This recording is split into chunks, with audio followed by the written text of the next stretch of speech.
नमस्कार दोस्तों, अपने पाठशाला चैनल पर आप सभी का हार्दिक स्वागत है। कैसे हो आप सभी? आशा करता हूं कि आप सभी स्वस्थ होंगे, मस्त होंगे और निरंतर अपनी पढ़ाई में लगे हुए होंगे। तो मित्रों, मैं फिर से हाजिर हूं राजस्थान के इतिहास से संबंधित एक महत्वपूर्ण टॉपिक को लेकर के। और आज का अपना टॉपिक होगा राजस्थान का एकीकरण। यानी मित्रों, आज की कक्षा में हम राजस्थान के एकीकरण से संबंधित महत्वपूर्ण प्रश्नों को हल करने वाले हैं। तो बात करें आज के पहले प्रश्न की, राजस्थान के एकीकरण की शुरुआत कब हुई? राजस्थान के एकीकरण की शुरुआत कब हुई? तो इसका सही उत्तर होगा 18 मार्च 1948 को। बात करें अगले प्रश्न की, राजस्थान का एकीकरण कब पूर्ण हुआ?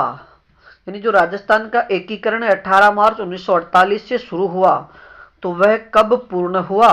तो इसका सही उत्तर होगा 1 नवंबर 1956 ईस्वी को। बात करें आज के अगले प्रश्न की, और मित्रों याद रखिएगा कि राजस्थान का जो एकीकरण है, यानी राजस्थान का जब एकीकरण शुरू हुआ, तब राजस्थान में 19 रियासतें और 3 ठिकाने थे। बात करें अगले प्रश्न की,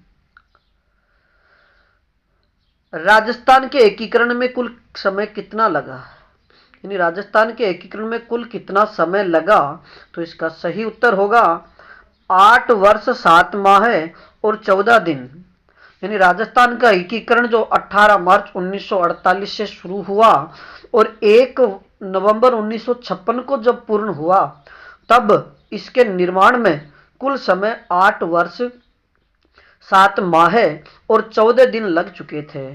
बात करें अगले प्रश्न की, राजस्थान के प्रथम मुख्यमंत्री कौन थे? यानी राजस्थान के प्रथम मनोनीत मुख्यमंत्री कौन थे? तो इसका सही उत्तर होगा हीरालाल शास्त्री।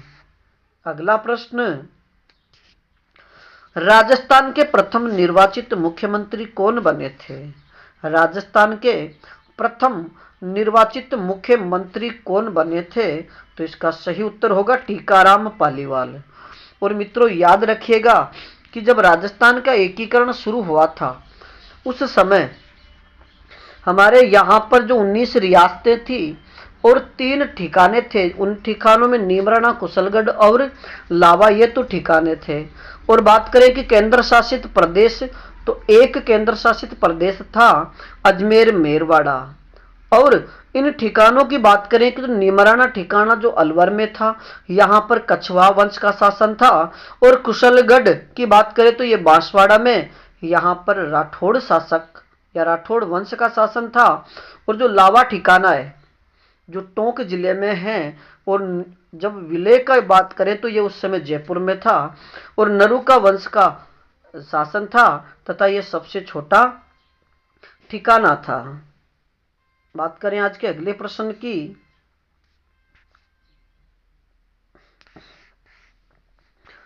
प्रथम निर्वाचित मुख्यमंत्री टिक्कावाल पालीवाल का संबंध कहां से था?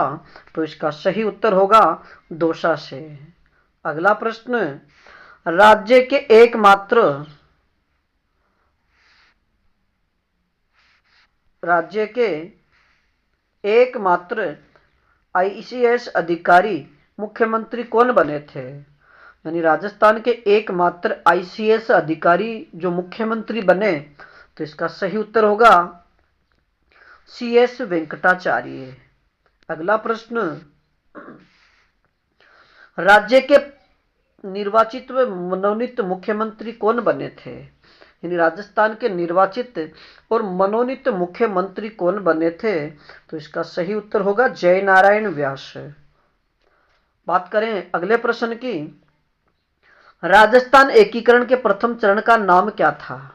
राजस्थान के एकीकरण के प्रथम चरण का नाम क्या था? तो इसका सही उत्तर होगा मत्स्य संघ।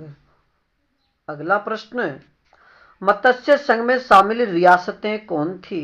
यानी मत्स्य संघ में शामिल रियासतें थी, तो इसका सही उत्तर होगा अलवर, भरतपुर, धौलपुर और करौली। अगला प्रश्न, मत्स्य संघ की राजधानी किसे बनाया गया था? मत्स्य संघ की राजधानी किसे बनाया गया था? तो इसका सही उत्तर होगा अलवर को। मित्रों याद रखिएगा कि अलवर की यानी राजस्थान एकीकरण का जो प्रथम चरण है उसका नाम मत्स्य संघ था। और मत्स्य संघ के निर्माण की बात करें तो 18 मार्च 1948 को। अब बात करें कि मत्स्य संघ का निर्माण हुआ तो इसकी राजधानी भी बनाई जाए, तो फिर इसकी राजधानी अलवर को बनाई गई। बात करें आज के अगले प्रश्न की कि एकीकरण के प्रथम चरण में राज्य प्रमुख किसे बनाया गया था? यानी एकीकरण का जो प्रथम चरण जिसको मत्स्य संघ नाम दिया गया, इसके राज्य प्रमुख किसे बनाया गया था? तो इसका सही उत्तर होगा उदय भान सिंह को। अगला प्रश्न, मत्स्य संघ का प्रधानमंत्री किसे बनाया गया था? मत्स्य संघ का प्रधानमंत्री किसे बनाया गया था? तो इसका सही उत्तर होगा शोभाराम कुमावत को। अगला प्रश्न, मत्स्य संघ का उद्घाटनकर्ता कौन थे? यानी मत्स्य संघ का उद्घाटनकर्ता कौन थे? तो इसका सही उत्तर होगा नरहरि विष्णु गौडगिल। मित्रों याद रखिएगा, यानी मत्स्य संघ का जब निर्माण हुआ तो फिर इसका उद्घाटन की बात करें तो इनका उद्घाटन नरहरि विष्णु गौडगिल ने किया, और दूसरे चरण की बात करें तब भी इनका उद्घाटन नरहरि गौडगिल ने ही किया था। अगला प्रश्न, प्रथम चरण को मत्स्य संघ नाम किसने दिया? यानी प्रथम चरण का जो नाम है मत्स्य संघ, ये नाम किसने दिया? तो इसका सही उत्तर होगा कन्हैयालाल माणिक्यलाल मुंशी ने। अगला प्रश्न, मत्स्य संघ का उपराज्य प्रमुख किसे बनाया गया? मत्स्य संघ का उपराज्य प्रमुख किसे बनाया गया? तो इसका सही उत्तर होगा गणेश पाल को।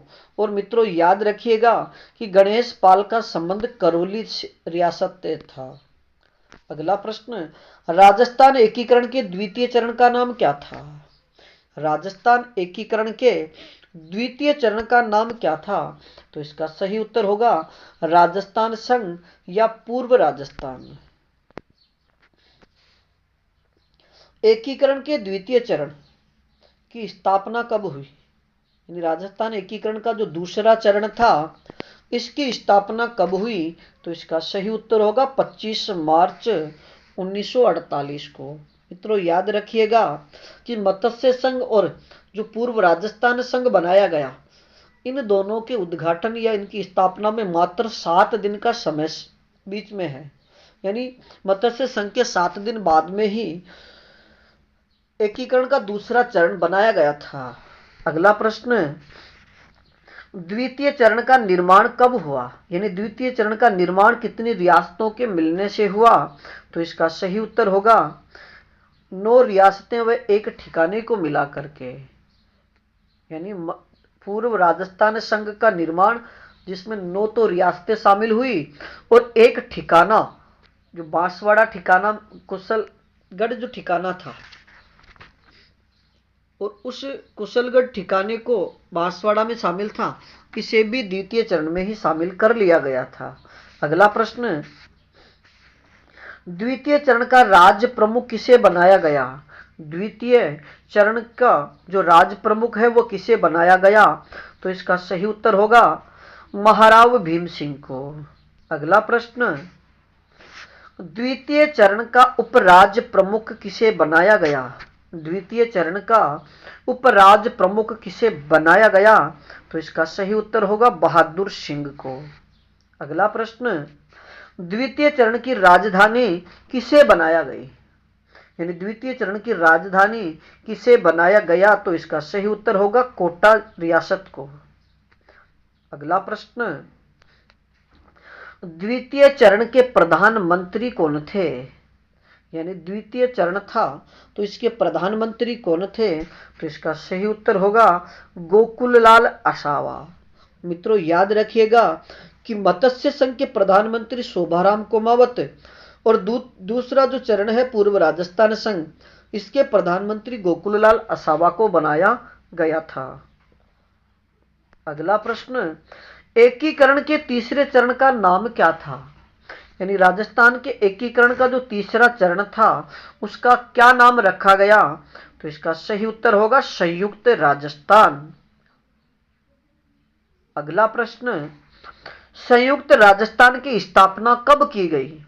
संयुक्त राजस्थान की स्थापना कब की गई? तो इसका सही उत्तर होगा 18 अप्रैल 1948 को।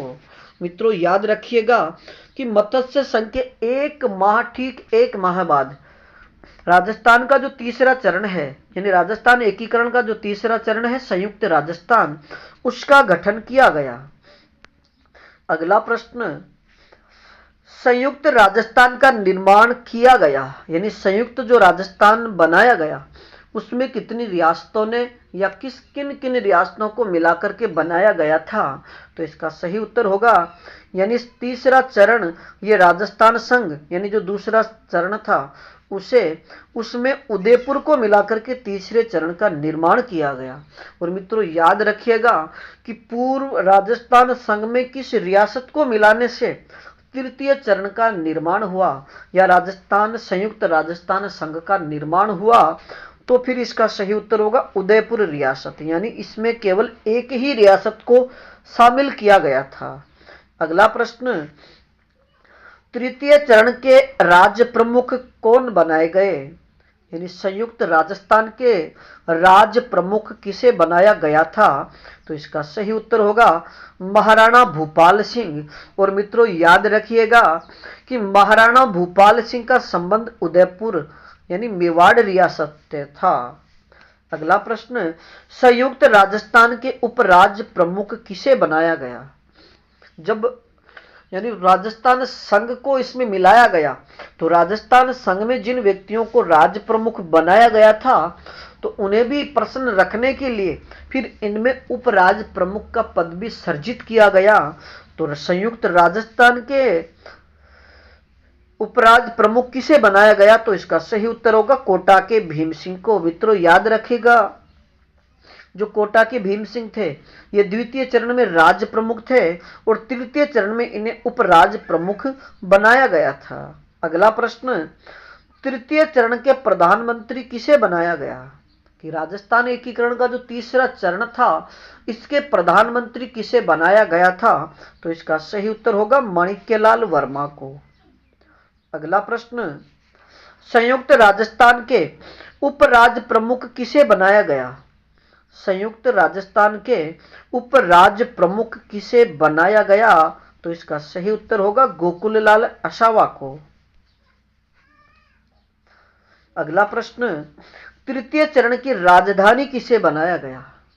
मित्रों जब दूसरे चरण की बात करें तो दूसरे चरण की राजधानी कोटा, प्रथम चरण की बात करें तो अलवर, लेकिन जब तीसरा चरण जिसको राजस्थान संघ और इसमें एकमात्र रियासत जो उदयपुर थी उसको शामिल किया गया तो तृतीय चरण की राजधानी किसे बनाया गया? तो इसका सही उत्तर होगा उदयपुर को। अगला प्रश्न, राजस्थान एकीकरण के चौथे चरण का नाम क्या था? राजस्थान के एकीकरण का जो चौथा चरण था उसका नाम क्या था? तो इसका सही उत्तर होगा वृहद राजस्थान। और मित्रों याद रखिएगा कि राजस्थान का जो चौथा चरण है जिसका नाम बृहद राजस्थान रखा गया और इसी बृहद राजस्थान में जो स्थापना की तिथि थी 30 मार्च, यह आज भी राजस्थान दिवस के रूप में मनाई जाती है। अगला प्रश्न, वृहत राजस्थान की स्थापना कब की गई? वृहत राजस्थान की स्थापना कब की गई? तो इसका सही उत्तर होगा 30 मार्च 1949 को। अगला प्रश्न, चौथे चरण का निर्माण हुआ। राजस्थान एकीकरण का जो चौथा चरण था उसका निर्माण कितनी रियासतों या संघ को मिलाकर किया गया? तो इसका सही उत्तर होगा संयुक्त राजस्थान में जैसलमेर, जोधपुर, जयपुर और बीकानेर को मिलाकर के ही बृहद राजस्थान का निर्माण हुआ। मित्रों याद रखिएगा कि चौथा जो चरण है इसमें राजस्थान की जो सबसे बड़ी रियासतें थी जैसलमेर, जोधपुर, जयपुर और बीकानेर, इन रियासतों को मिलाकर के ही राजस्थान के चौथे चरण का निर्माण हुआ था। अगला प्रश्न, वृहद राजस्थान के राज्य प्रमुख किसे बनाए गए? यानी बृहद राजस्थान के जो राज्य प्रमुख थे वह किन्हें बनाया गया? तो इसका सही उत्तर होगा मानसिंह, यानी सवाई मानसिंह द्वितीय को। और सवाई मानसिंह द्वितीय का संबंध जयपुर जिले से था। अगला प्रश्न, वृहद राजस्थान के उपराज्य प्रमुख किसे बनाया गया था? वृहद राजस्थान के उपराज्य प्रमुख किसे बनाया गया? तो इसका सही उत्तर होगा महाराव भीम सिंह को, जो कोटा के थे। अगला प्रश्न, चतुर्थ चरण के महाराज प्रमुख किसे बनाया गया? चतुर्थ चरण के, और मित्रों याद रखिएगा कि राजस्थान एकीकरण का जो चौथा चरण था इसमें एक पद और सर्जित किया गया और वह पद था महाराज प्रमुख। तो चतुर्थ चरण के जो राज प्रमुख है वह किसे बनाया गया? तो महाराणा भूपाल सिंह को, जो उदयपुर के थे। अगला प्रश्न, वृहद राजस्थान के मुख्यमंत्री, यानी वृहद राजस्थान के मुख्यमंत्री यानी प्रधानमंत्री थे, लेकिन यही पद बाद में मुख्यमंत्री के रूप में सर्जित कर दिया गया था। तो वृहद राजस्थान के जो मुख्यमंत्री या प्रधानमंत्री वह हीरालाल शास्त्री को बनाया गया था। अगला प्रश्न, चौथे चरण में किस ठिकाने को मिलाया गया था? यानी चौथे चरण में किस ठिकाने को मिलाया गया? तो इसका सही उत्तर होगा लावा को। अगला प्रश्न, चतुर्थ चरण के उद्घाटनकर्ता कौन थे? यानी राजस्थान एकीकरण का जो चौथा चरण था इसके उद्घाटनकर्ता कौन थे? तो इसका सही उत्तर होगा सरदार वल्लभ भाई पटेल।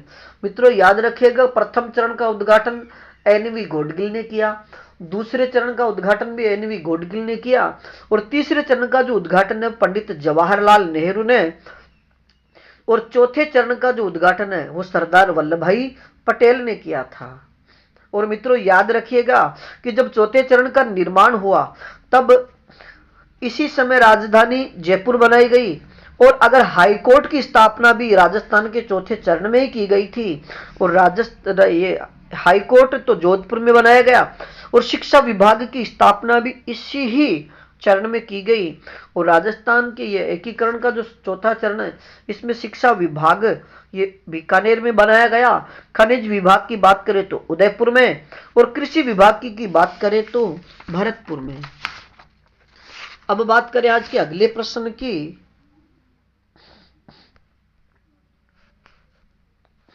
वृहद राजस्थान की राजधानी किसे बनाया गया? वृहद राजस्थान की राजधानी किसे बनाया गया? तो इसका सही उत्तर होगा जयपुर को। अगला प्रश्न, चतुर्थ चरण के महाराज प्रमुख किसे बनाया गया? तो इसका सही उत्तर होगा महाराणा भूपाल सिंह को।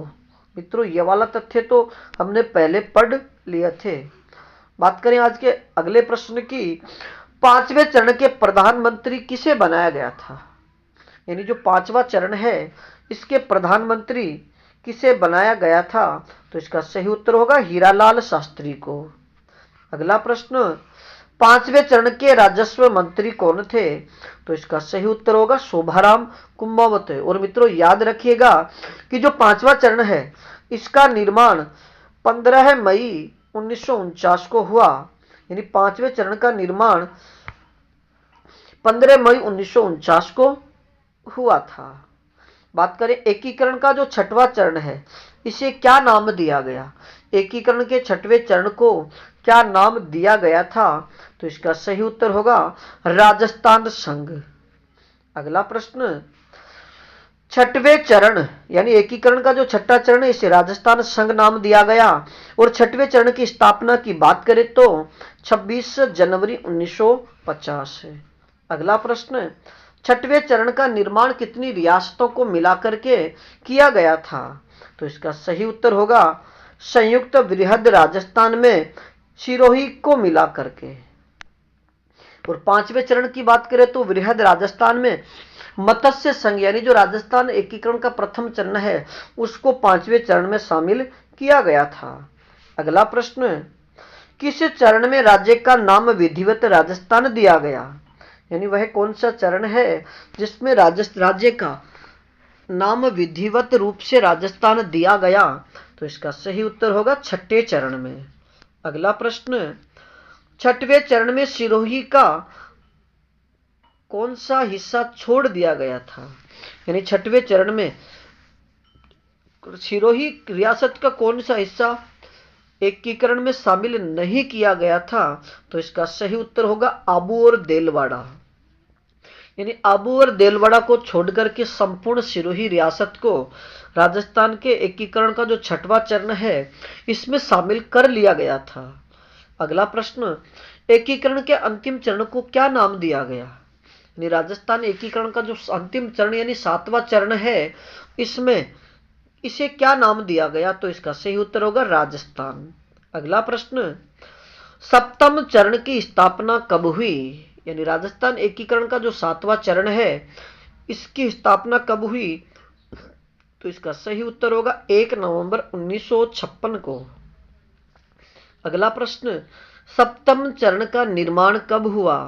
एकीकरण का जो सातवां चरण है इसका निर्माण कब हुआ? तो इसका सही उत्तर होगा आबू। यानी निर्माण कितनी रियासतों को मिलाकर के किया गया? तो इसका सही उत्तर होगा आबू, देलवाड़ा और मध्य प्रदेश का जो सुनील टप्पा है उसे भी राजस्थान में शामिल किया गया और अजमेर मेरवाड़ा जो केंद्र शासित प्रदेश था उसे भी राजस्थान एकीकरण के सातवें चरण में शामिल कर लिया गया था।